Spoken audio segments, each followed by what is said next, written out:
a holiday.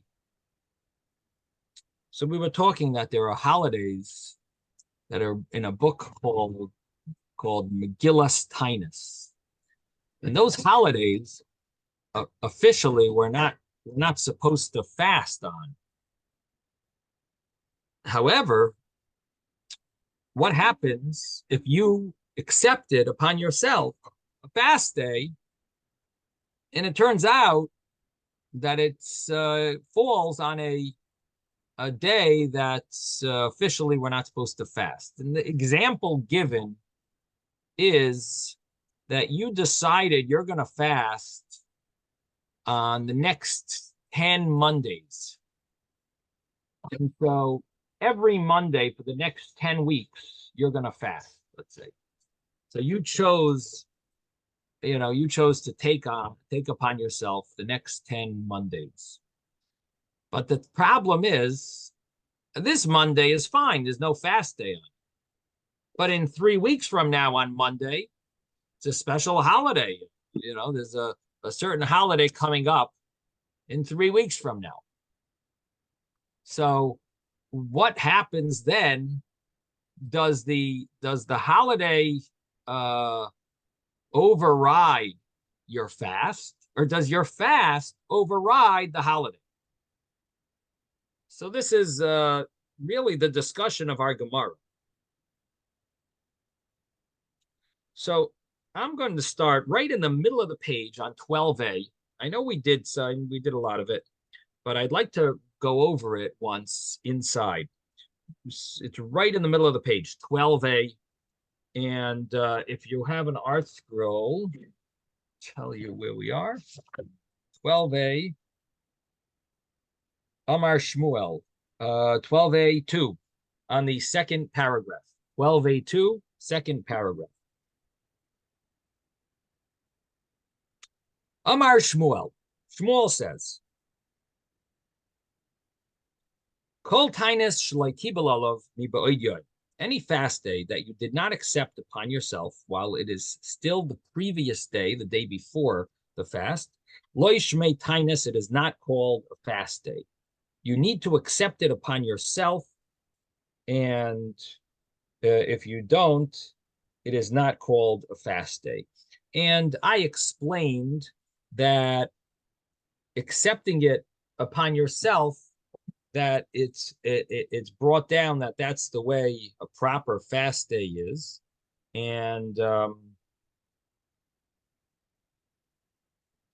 the reason why a person should accept it upon himself in advance, we said number one, there's seemingly a verse that implies that, and number two, we said that accepting a fast upon yourself in advance is similar to a sacrifice, that you announce the sacrifice in advance, and that is considered the proper way to bring a sacrifice, is you sanctify the sacrifice and establish it. This is going to be in advance.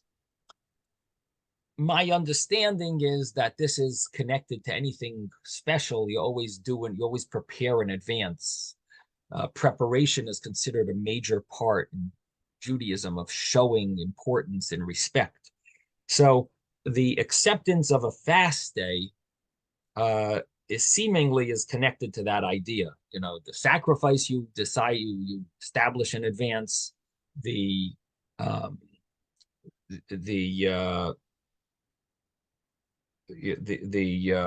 other events, we also do that as well, like Shabbos.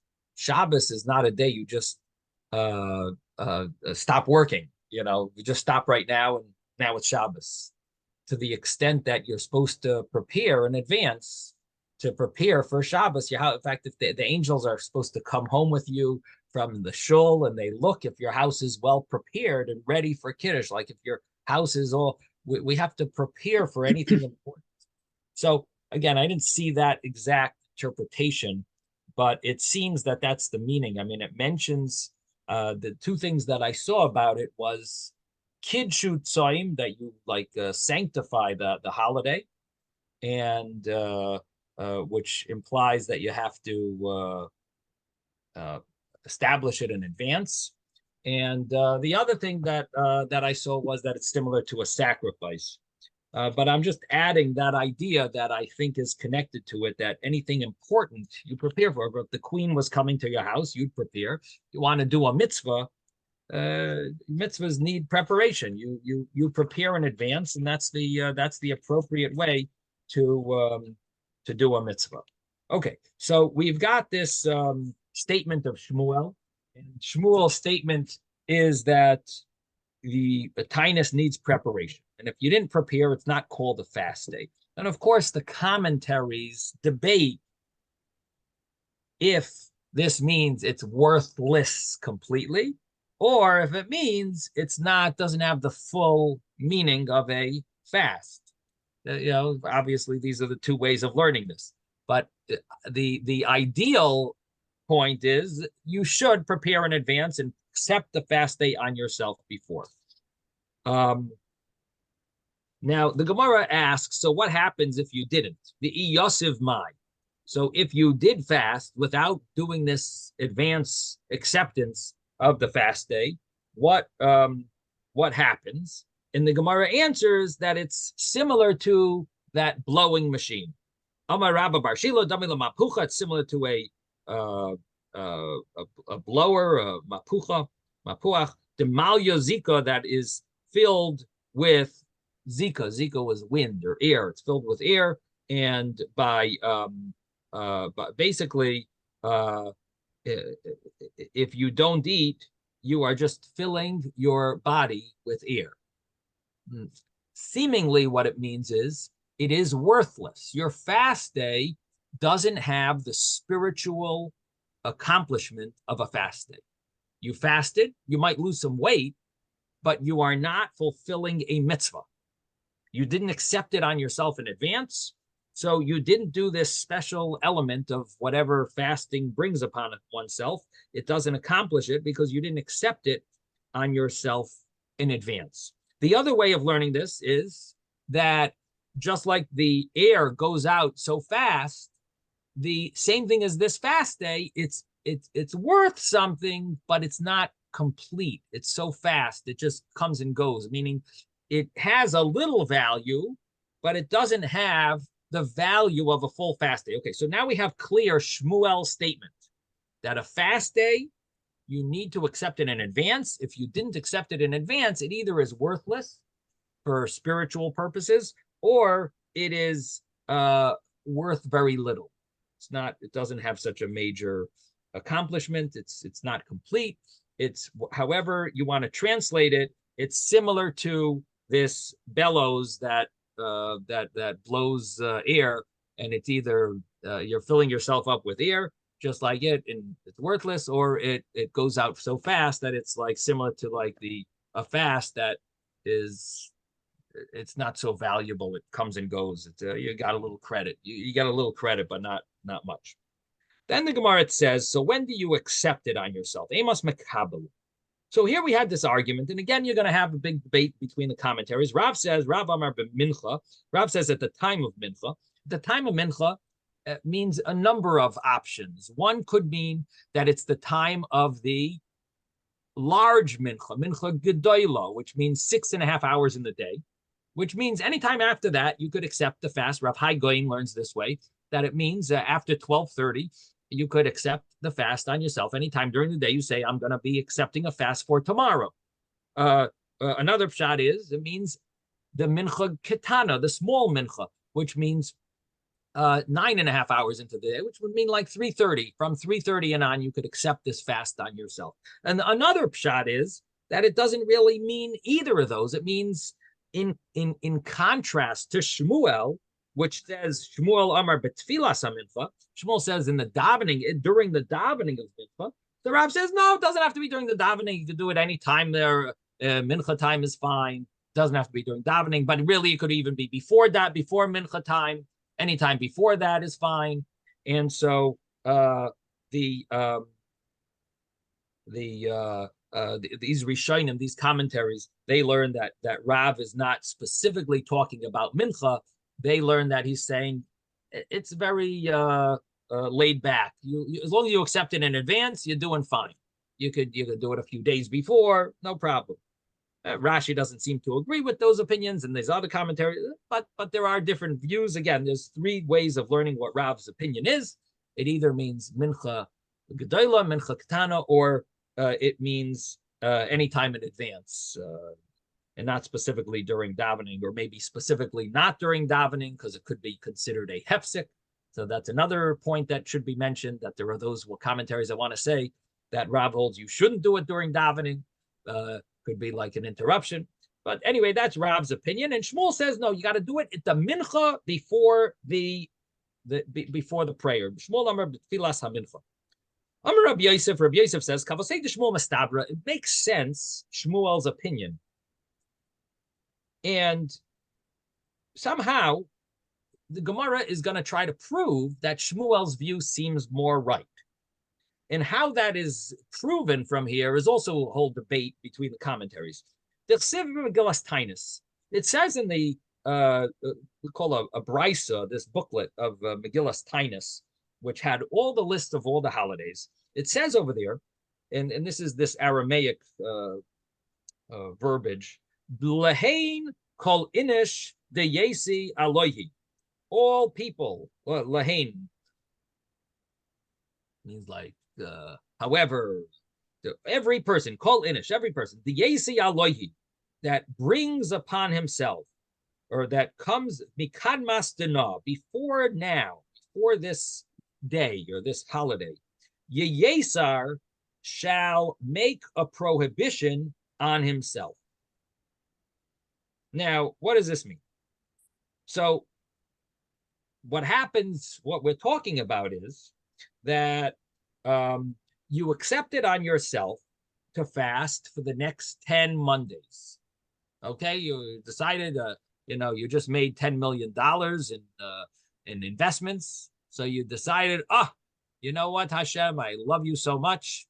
I am going to fast the next 10 Mondays. It was a Monday that you won this 10 million, that your investments went up. So the next 10 Mondays, you decide you're going to make a vow of fasting and getting closer to Hashem. And even though you made so much money, you don't want to get indulged in all the money that you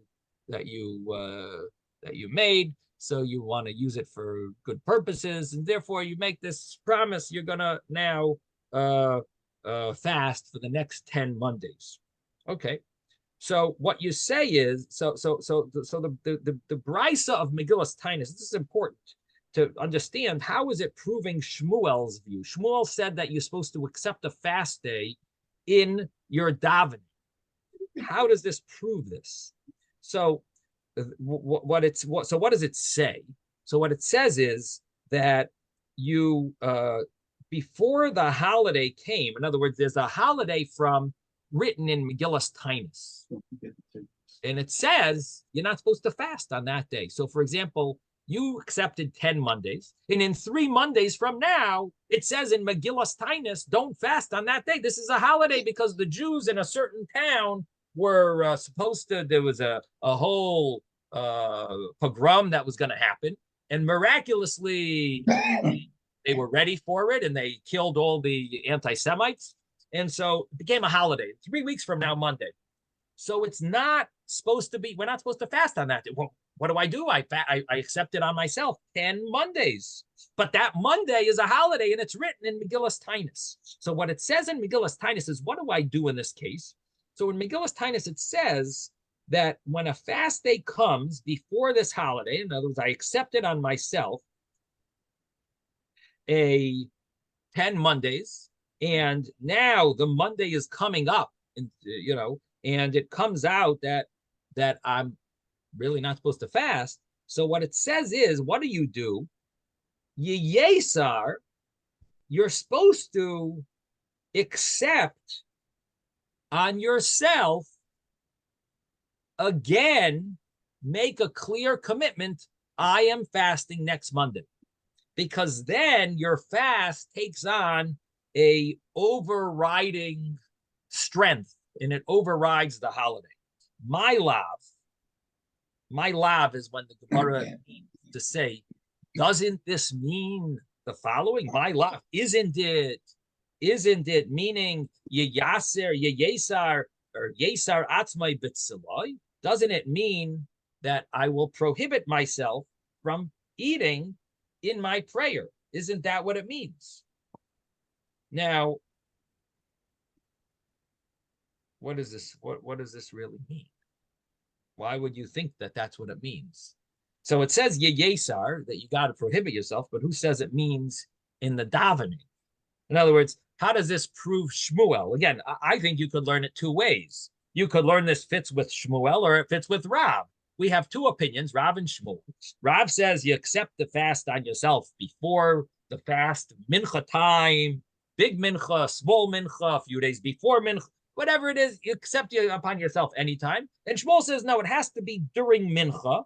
And then we have a statement in Megillas Taanis, which to me is a little interesting because it says here that your holiday, your fast day is contradicting a holiday. And so what do you do to get around this problem? Accept upon yourself another time to make it very clear that your fast has been accepted as a vow. You've now vowed this specific day. Before you just said the next 10 Mondays. Now you're specifically saying, I am fasting tomorrow. You're accepting on yourself again, and you're specifying what day. Yesar means make a prohibition on yourself for a fast, and then it overrides the fasting. That's what the simple understanding of this is. And the Gemara says, you know what? It sounds like you have to do it during davening. It sounds like Shmuel. You got to do it during davening. Is that what it really sounds like? I don't know that it sounds like that. So the commentaries have, some of the commentaries want to say that what this means is that Rav was very relaxed. He was relaxed about when you accept it upon yourself. Shmuel was more clear that it has to be done in an official way, establish it mincha time right before. Shmuel was more strict in a certain sense of how it has to be done. It's a very serious thing, this acceptance of the fast. So when the brisa in Megillas Taanis, when this statement in Megillas Taanis says you got to accept it on yourself a second time, the Gemara understands that to mean it's got to be an established fast day, and it can't just be the fact that you accepted it way back isn't good enough, because you need to yesar, you have to accept it on yourself again. It sounds like the acceptance that one does is only valid if it's established. So that sounds like Shmuel. That's the way the Gemara understands it, that it has to be done exactly mincha time before, and it's yasir atzmai b'tzlai. It's got to be done right before. So again, the commentary that I'm following now and explaining it this way is the opinion that says that Rav holds you could have done it a few days in advance, and Shmuel is arguing, of course, on that and saying you got to do it at mincha time. So according to that, the brisa sounds like it's got to be established. You have to establish it better, and therefore Yesar sounds like Shmuel's opinion. That's one way of learning this. Another way of learning it is, and this could be Rashi's way. Rashi seems to say that the wording of the brisa, or at least it's possible that maybe the wording of the brisa is that it has to be during davening. So it's not that it implies that it has to be during davening. It actually says it that it has to be during davening. It's slow.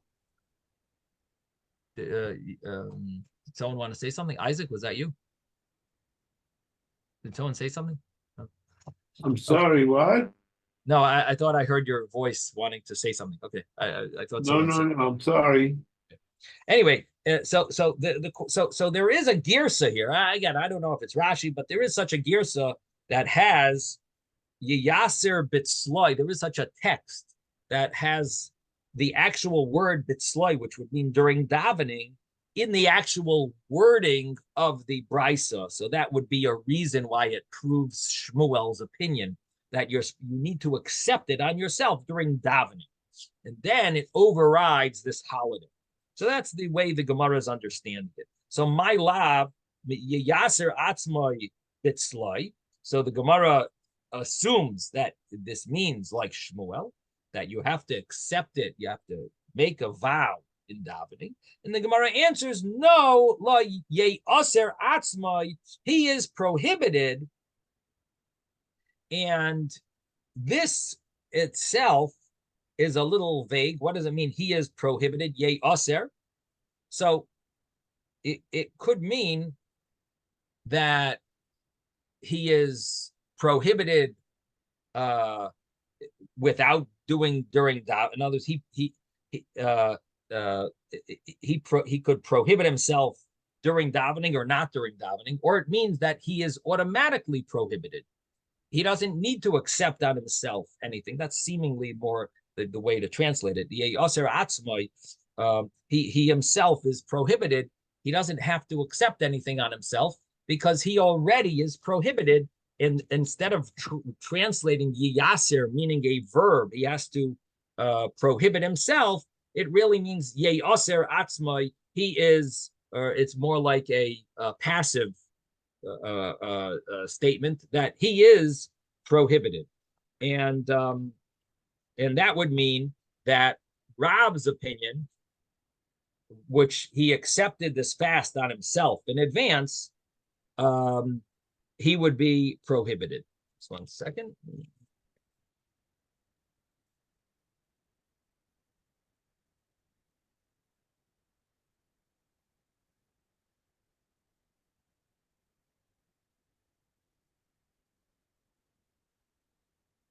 So what this means, again, the way I'm translating it is following these commentaries that are understanding Rav to mean you can accept the fast well in advance.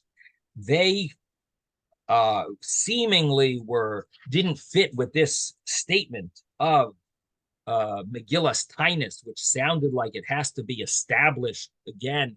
Yaser, make a vow now. And they're translating it, no, it's not Yaser with a yud, it's Yaser. He himself is already prohibited because he made this vow for 10 Mondays in a row. He's prohibited already. So it doesn't prove Shmuel's opinion. It actually fits with Rav. That would be maybe the simplest way of learning this Gemara. The other way, it's a little hard to explain the Gemara, but we can try to fit it in. The other way of learning was that the Gemara actually said you have to daven, you have to accept the fast. Bitzlai, it actually says that in the Brisa. So the Gemara is answering that, and the way the Gemara answers that is that no, you have to take out the word bitzlai. It's like the Gemara is explaining that there's a word that's a mistake and it shouldn't say bitzlai.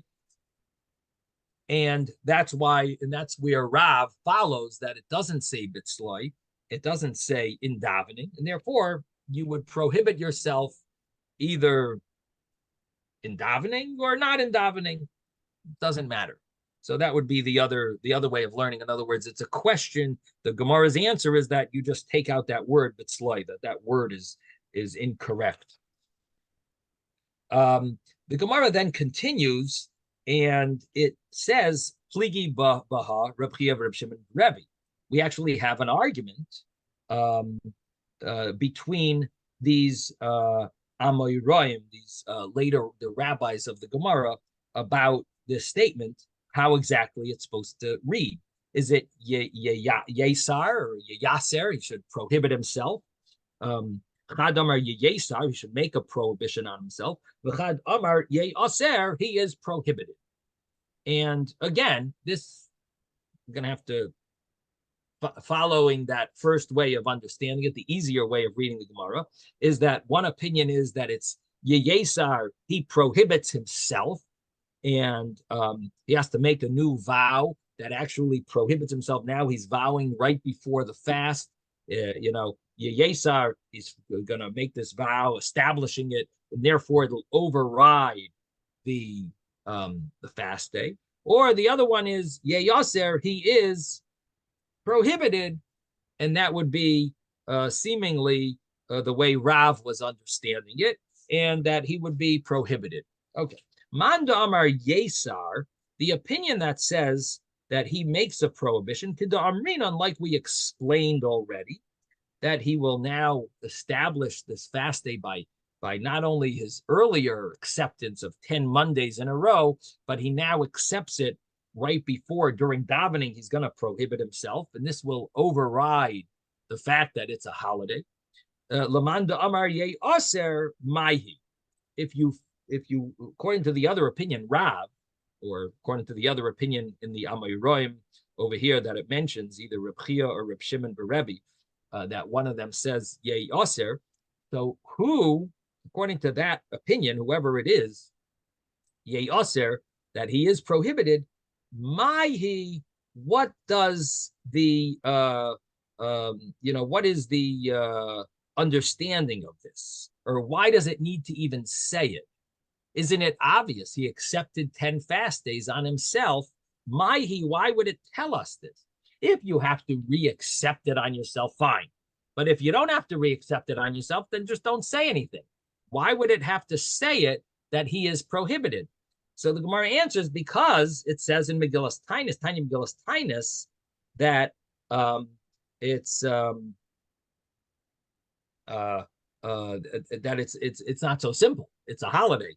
Called inish the yaisi alohi mukadmas tana, a person who comes upon him from kadmas tana, before this holiday. So in other words, he has on himself, he's accepted on himself fasts. The yaisi alohi, which the meaning of it is he brings upon himself fasts, mikadmas dina, from before this holiday. Ye aser is prohibited from eating. In other words, if he accepted the fast in advance, it actually makes him prohibited in eating. And then, but it does explain when that applies. Ketza, how is it so? So it says, Yachad Shekibel Olav, a person who accepted on himself, Sheni v'chamishi, Mondays and Thursdays. It gives an example. He accepted on himself to fast Mondays and Thursdays, shall kol hashana kula, for a whole year. V'iru bam yamim tovim haksuv Megillas Taanis. And then the problem is some of the holidays that it mentions in Megillas Taanis fall out on either Monday or Thursday.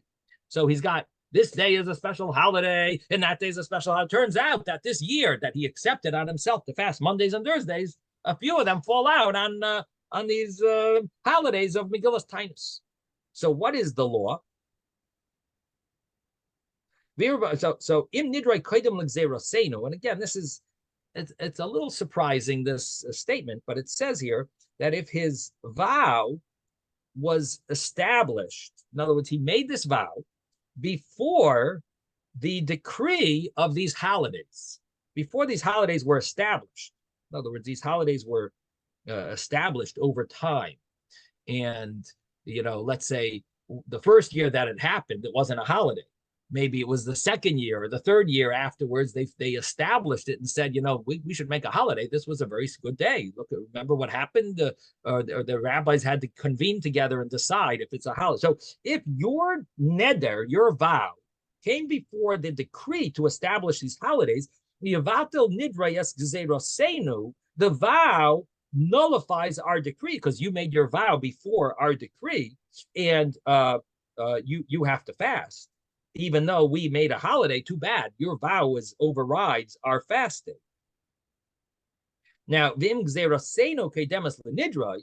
if our decree was before your vow, so to vatel gzerosenu es nidroi, then our decree is going to override your vow, and you wouldn't be allowed to fast on this day. And it turns out that according to Rav, there are situations where you are prohibited, even though you're not accepting the fast again. Without accepting the fast again, you're prohibited in eating, even though it's a holiday. And that's what Yeyaser, the Megillas Taanis, is saying, is that Yeyaser, you are prohibited in eating, even if you don't accept the fast again. So what comes out is that there's two ways of learning Megillas Taanis. It's either Yesar with a Yud or Yeyaser with an Aleph. And one way means you would have to accept a fast again on yourself to make it established. In this way, it would override the holiday of Megillas Taanis. And the other way is that you don't have to re-accept it, but as long as your fast was before they established this holiday, so then it would your fast was established before the holiday. It basically overrides the holiday, and you're prohibited in eating. You made a vow, and even though the rabbis said we should celebrate, and you're not supposed to fast on these days, it basically is overridden by your vow. So that's the Gemara. Again, it's a hard Gemara to read. I know a lot of people think they could just fly right over that Gemara probably, but I translated it according to the commentaries that, at least to me, seemed the most smooth. The other way of learning it does create a few more problems if you continue with it. I tried to explain the first half with the other commentaries, but here it gets even harder to explain this brisa, because it basically is saying that the question was if you're supposed to accept it in your in your davening, or you just accept it otherwise, and then and somehow the brisa initially seemed to have a word bitzloi, which would mean during davening, and the conclusion is no, you have to change the girsa to change the text and basically take out bitzloi, and it means aser atzmai, which would seemingly mean he accepts it on himself with not during davening. And then it brings this argument of Reb Chia, Reb Shimon, Berebi, both options. And then the Gemara asks, Maihi, and this is where you get a little stuck, and that is, if you hold, what's the question, Maihi? Maihi, in other words, is it problematic if you accept it not during davening? Does that make more of a question than if you accept it during davening? And again, according to the other way of learning the Gemara, one opinion is you have to accept the fast, that it falls on a holiday, you have to accept it during davening, accept it again. The other opinion is you accept it anytime mincha time before. So if that's so, you're accepting it mincha time, or you accept it by davening. So, okay, fine. There's two opinions, right? But the Gemara asks, according to the opinion that you accept it during mincha time, maihi, like what's bothering them? Maihi, what is it? Well, like what's wrong? What's the difference? During davening, not during davening? So the commentaries are struggling in numerous pages. Commentaries trying to figure out how to translate this word maihi. What would why would it be more problematic according to Rav than according to Shmuel, or according to Reb Chia and Reb Shimon Berebi versus the other opinion? Why would it make more of a problem? And then it brings this brisa somehow to answer that question of Mahi. So again, it's a little struggle to figure out the meaning of the Gemara. But the way I translated it, which is the commentary of the Ritva and maybe one of the other commentaries as well, it seems to go a little smoother. The next Gemara was something that we said was very practical on Friday, and that was this issue of when would you be allowed to start your fast if you, let's say, went to sleep. Would you be allowed to wake up early and go and eat, or would you need to stay up? or what happens if you bench? Does that establish your fast day? So that was the next Gemara that we discussed a little about the two opinions of the Gemara. Tana Rabbanan, the rabbis learned. So let's let me tell you where we are now. We're 6 lines up from the bottom of the page. We're on page 12a, and the Gemara here is discussing when the fast actually starts and until when are you allowed to eat. So Tana Rabbanan, the rabbis learned or taught in a brisa. Ad masai oichel v'shoisa, until when can one eat and drink on a fast day? And Rashi says the term that the night when a person is fasting the next day, that the fast days that you're allowed to eat at night, and he says even a Taanis yachid, we're talking, even a individual fast. So what exactly the word even, commentary is debate about in Rashi, but that's the way Rashi words it, even a Taanis yachid. But basically he's talking about a communal fast that you don't fast at night, or a individual fast. Either of these fasts, when does it commence? So the Gemara says, until when can one eat and drink? Until the Alois Hashachar. Alois Hashachar is dawn. It is not sunrise. Alois Hashachar is dawn. Dawn, according to some opinions, 72 minutes before sunrise. It's a little vague when dawn is, so that's why there's different opinions about it. Sunrise, I think pretty much everyone agrees the time of sunrise. But when it comes to dawn, it becomes questionable exactly when it is. But the commonly accepted view is that it's 72 minutes before sunrise. So that's Alois Hashachar. That's the words of Rebbe.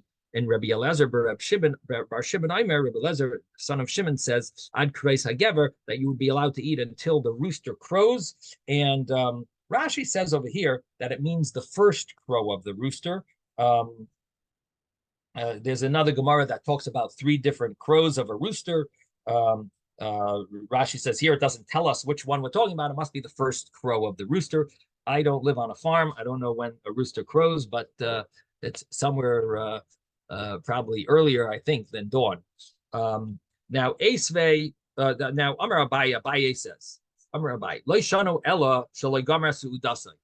Abaye says, this was not taught only if he did not complete his meal. If he finishes his meal, he would not be allowed to eat afterwards.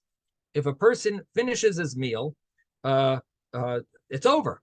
You started your fast. Your eating is over. You start your fast. And I should clarify here that what's going on in this Gemara is... Rabbi, did you skip some lines? Did I skip something? Which, yeah. I said Abaye. Abaye is a pin. Amar Abaye about Leishano Elish Legamar Sudase. Okay. All right. Which line are you on? You want me to repeat that? Oh. No, go ahead. Okay. So Abaye said that we're talking about you didn't finish your meal, but if you finished your meal, you can't eat anymore. Now there's another statement in a few lines from now that it's it mentions about sleeping, but this is about the eating. That if you finish your meal, then it's over. Now the background, you need to have a little background to this Gemara, and the background to this Gemara is that every fast day, and this is interesting, the fast days really are full day fast days. We start the fast in the morning at dawn, but the actual fast day is really called a fast day, a full day. And that applies both to the communal fast days and to the individual fast days. If a person accepts upon themselves to fast the next day, the whole day is really called a fast day. And that's the background to this Gemara. It's really a fast day. You're allowed to eat. Yeah, the rabbis didn't enforce the fact that people that we're supposed to, that we should fast at night. It's too much, too hard for the community. So, but in truth, the whole day is really called the fast day.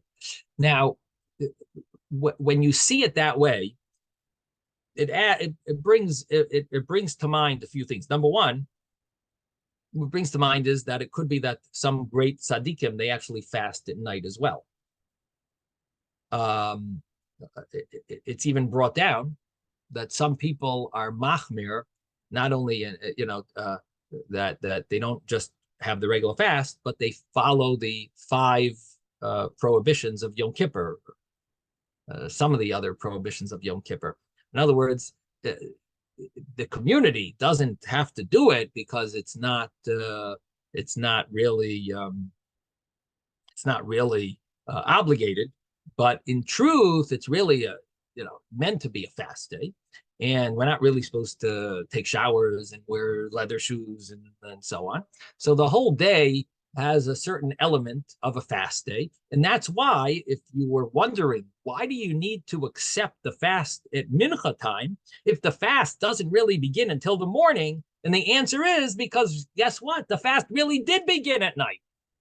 And that's why you need to accept the fast at mincha time in advance, because the fast starts at night. And if you want to do it in advance, it's called mincha time would be the right time in advance.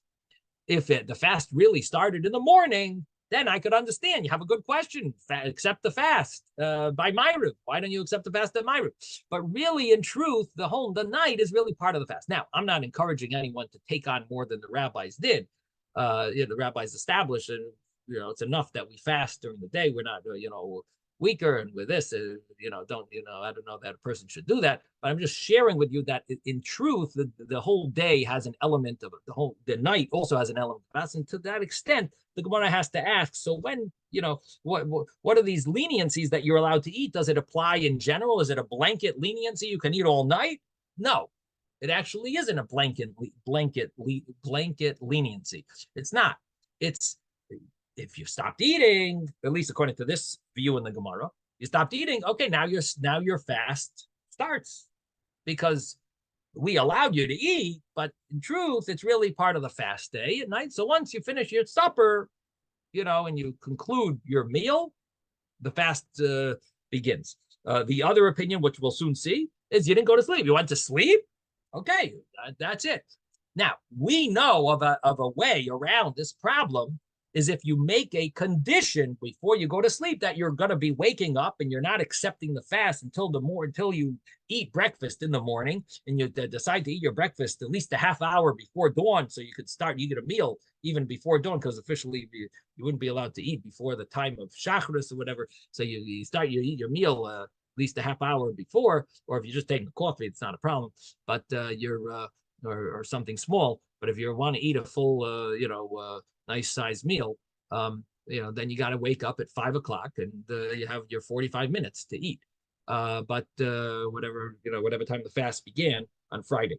But the point is that the fast is really a 24-hour fast in essence, and we only obligated to actually do the 12 hours. So here we have Abaye saying that it applies if you didn't complete your meal. But if you complete your meal, then Eino Yochel, you can't eat anymore. Now, Esvei Rava now challenges and asks a question on Abaye. He says, Gamar B'Yamad.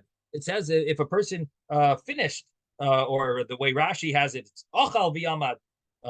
If he ate and he finished and he stood up, completed his meal, Hareza Oichel. There's a statement that says you're allowed to continue eating. Oh, really? I just thought Abaye just said you finish your meal, you can't eat anymore. So the Gemara answers that it depends the type of finishing your meal. Hassam over there, with the Brisa says you've stood up, finished you stood up and from eating, it means, but you didn't really fully finish. Shall I see, like you didn't remove the table in the olden days? They used to have little tables in front of them, and when they officially finished the meal, the table would be taken away from one of the servants, would take away the table, and they would officially, conclude your meal and bring you maybe a napkin with some water to wash your face. It was a whole ceremony done, and that was officially you finished the meal, silek. But if you didn't silek, if you didn't finish, the table wasn't removed, then basically you're getting up in the middle, but it's not really over. The meal is still going on, and therefore it is not considered an end of your meal. The fast has not commenced. the fast is still the eating is still going on, and you can still sit down and continue eating and have dessert and whatever you want. Now, Ika di Amri, some say that it doesn't. That the simple way of learning this is it doesn't. This opinion is that it doesn't have anything to do with finishing the meal. Ika di Amri, some say that Amarava Laishanu Elikish Layasham, that it's about sleeping, not about eating. Another way of learning this is that Rava is not arguing on the previous thing. Rava is really saying, in addition to the eating thing, but it also has to do with sleeping, that you have to have both. So the different commentaries, again, how to learn these two versions. The first version is it's about eating. The second version is about sleeping. Does the second version agree with the first version? That it also has to do with eating, that eating concludes the eating time, and now the fast begins, and you need both. You need to finish your meal and you need to sleep. Or in other words, what happens if a person sleeps during their meal? They're in the middle of the meal, the table is still there, but they slept. They slept a good sleep? Would the sleeping cause them to now not be able to eat when they wake up? They wake up at 4 a.m. after they slept at the table. Would they be able to eat? Or the fact that they didn't finish the meal from last night, would that allow them to continue eating? So do you have both leniencies, or is it only is Rava this opinion Ika Damri, those that say this version is actually maybe arguing on the first version, or it's definitely arguing on the first version, but does the first version not agree with the second version, but the second version maybe agrees with the first version? So again, there's the commentaries discuss this, but the main point is, question. Yeah. Okay, something's really bothering me. In the Rashi, 3 lines up from the bottom, my Gemara says Achal ve'amad, and I've been trying to find where that is in the actual Gemara itself. Yeah, it's a Does good yours question. say the same thing too? Yeah, the reason why you're having a problem is what I said, that the Gemara's term was not, it didn't use that word achal v'amad. It used the word ve'amad. gamar v'amad. So I said, or according to Rashi's version, achal v'amad.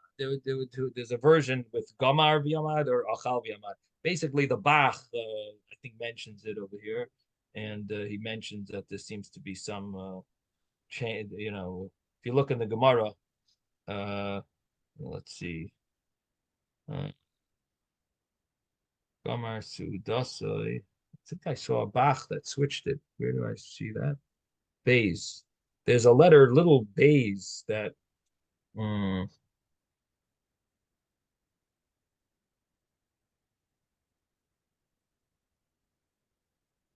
So basically, it's because Rashi had a different version of the Gemara. Yeah. Okay, that's all I need. Just 1 second. I'm going to buy a Leishano Lashala Gamar Sudasai. Gamar Sudasai in Eichel. Gamar Viamad.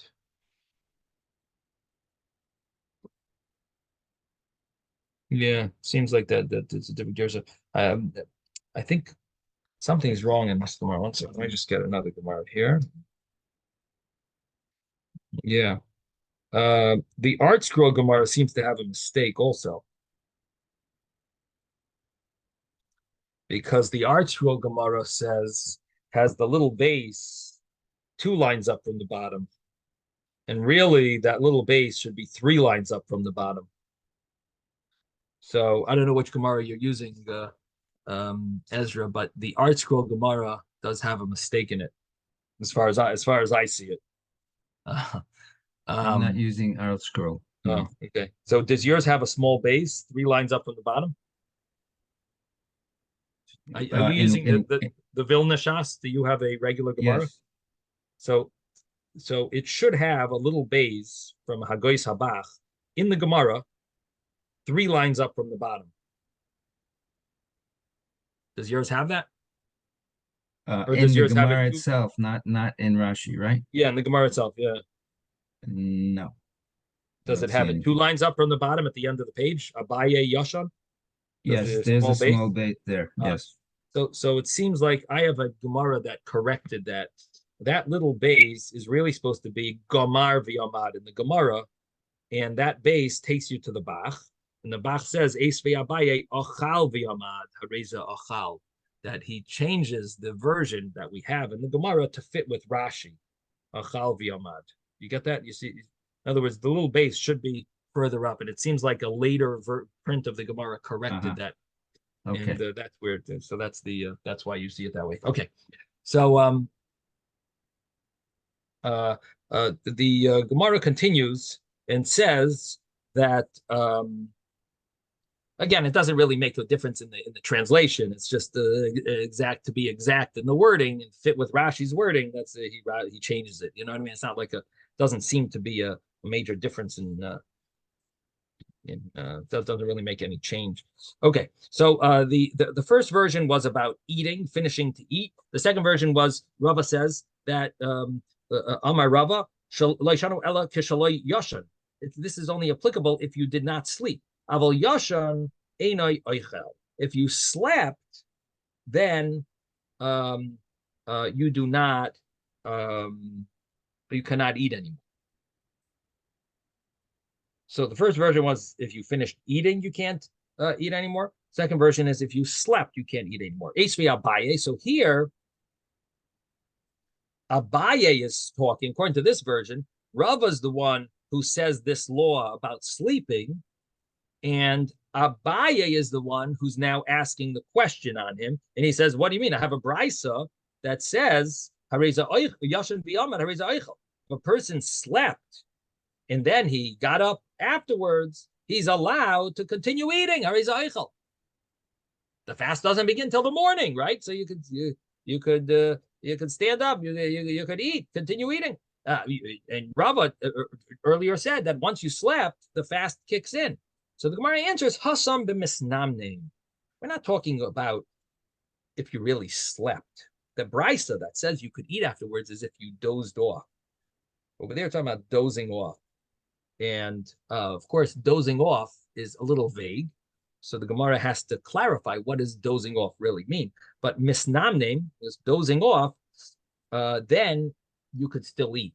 So if you are really tired and you start dozing off during the meal, it would seem that that's not a problem because then you could still eat. But if you actually fall asleep, then it would be a problem to continue eating unless you make this tanai, this condition. Now, heichidami misnamnim. So the Gemara does ask, well, so what is this case of misnamnim that you are dozing off? Amar Ravashi. So Ravashi says, and now we turn the page. We're on 12b. Nim v'loy nim. Nim means misnamnim, sleeping or dozing off. You're sleeping, but you're not totally sleeping. Nim v'loy nim. You're sleeping, but you're not sleeping. And tir is from the Aramaic word itar. Itar is to wake up. So tir, you are awake, v'loy tir, but you're not awake. So you're somewhere in the middle of sleeping and not sleeping, awake and not awake. Nim v'loy nim, tir v'loy tir. That's the term of the Gemara. Dekaru levani. If someone calls you, you will answer them. V'lo yoda adure svara, but you won't know how to answer in a way that you have to think about something. A svara is a thought process. So if someone asks you why such and such a thing is logical, you wouldn't be able to answer. You won't know how to answer a svara. If something needs thought, he won't know how to answer. You won't be able to answer it because you're so tired. You're partially sleeping. So anything that needs hear her, Rashi says. I don't know. It means how much of a svara. Maybe hear her just means like a thought. Any thinking that's necessary. Here it really just means thinking. So if something that needs thinking, then it's you wouldn't be able to do that.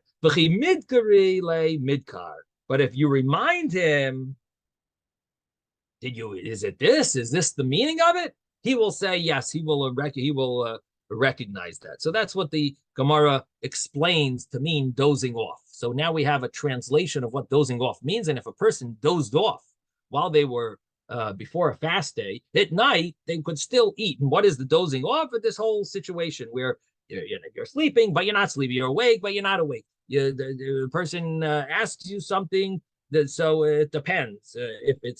If you need to think about it, then you won't be able to answer. But if they remind you, then and say, "Is it this way?" You will remember, and you'll be able to you'll be able to remember it. So that would be the case of dozing off, and that you could still eat. But otherwise, if you really are sleeping, then you cannot eat afterwards, unless you made this condition that I mentioned to you about. Now, Amar Rav Kahana, Amar Rav. Now, Rav Kahana says in the name of Rav, Yachid Shkibul of Taanis, also a Yachid, an individual that accepts upon himself a fast. So the case is talking about he's not sure what exactly he accepted on himself. Did he accept a fast, a 24-hour fast? Did he accept a fast that includes the Yom Kippur rules and the Tisha B'Av rules? Or did he only accept upon himself a fast that we normally do, like on the Asar B'Teves fast, that it doesn't apply at night, and you're allowed to wear shoes, and you're allowed to have marital relations, and you're allowed to, does it apply to all those rules or not? What did I accept? I don't know what I accepted upon myself. So a yachid, an individual, accepted upon himself a Taanis, also b'nilas asandal, prohibited to wear shoes, because we're afraid that he maybe accepted on himself a Tisha B'Av type of fast, a Yom Kippur fast. We're afraid he might have accepted on himself a more serious type of fast, and because he doesn't remember what exactly he fasted, so he accepted. So therefore, he's got to keep all the rules. Now, the Gemara says, so hechi what should he do? So it says, what should a person do in order not to fall into this trap again? In other words, now we know what he has to do. He's got to be strict. He can't have relations the night before. He can't wear leather shoes. He can't take a shower. He can't anoint himself with oil like they used to do in the olden days. But so what should a person do not to have this problem? Hechi liyavid. So the Gemara answers, what a person should do is make sure to say it very clear. Amar Rabba bar Rav Shela, le'mahachi, you should say this, l'machar ehei lefanecha b'tainis yachid. Tomorrow I will accept upon myself an individual fast, a tainis yachid.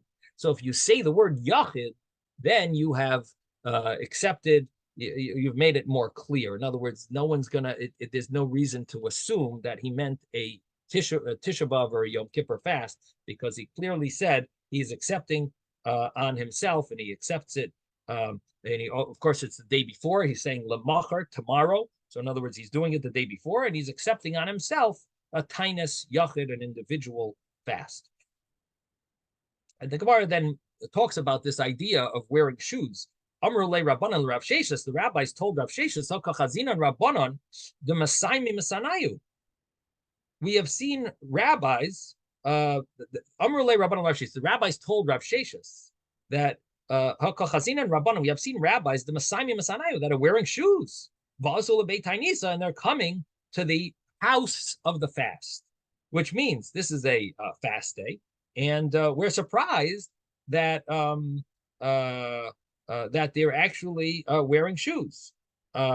So one of the ways of understanding this Gemara is that this was one of the fast days that they weren't supposed to be wearing shoes, and they were. Now we learned the Gemara earlier on that Shmuel holds that Ein Tainis Tzibur B'Bavel, that in Babylon, they don't make these extra rules of fast days because those rules only applied to rain fast days. And in Babylon, there was always rain. And even though there are other types of fast days of plagues and other things, but those other fast days were not, for various reasons, did not have all the rules of the second group of fast days and the third group of fast days, where we said were much more strict, where they would be like Yom Kippur and Tisha B'Av. Those rules didn't apply in Bavel. Why? Because they only applied to rain fast days. Why did they only apply to rain fast days? Because rain fast days had to do, the rain fast days had to do with life. That was one of the reasons. And only rain, which is like something that gives life, or the other, it's a official life-giving entity, that that had more strictness to it. And the other fast days for plagues and for other things, you never really accept, you never do the more strict fast days. Another reason that was given was that Babylon didn't have people with smicha, with the real type of smicha, which was only in Eretz Yisrael, and therefore they never could establish fast days that were more strict. They could only establish more like individual type of fast days. But a public fast day like a Tisha B'Av and a Yom Kippur, they couldn't really accept upon themselves because they didn't have the smicha and they're outside of Israel and so on, and therefore there was a limit, and therefore these rabbis followed that view and they wore shoes. And the rabbis told Rav Sheshes, we're surprised because they obviously followed a different opinion that you could have fast days in Babylon, and they were surprised. And Ikbid, and it says Rav Sheshes was makbid, he was angry and was. He said, Dilma Mechel Nami Yochel. Maybe you're also eating. You're wearing shoes. You also eat. Okay, we're going to stop here. Time is up. Sei gesund, everyone. Have a wonderful day. Thank you, Rebbe. Oh, my camera's backwards.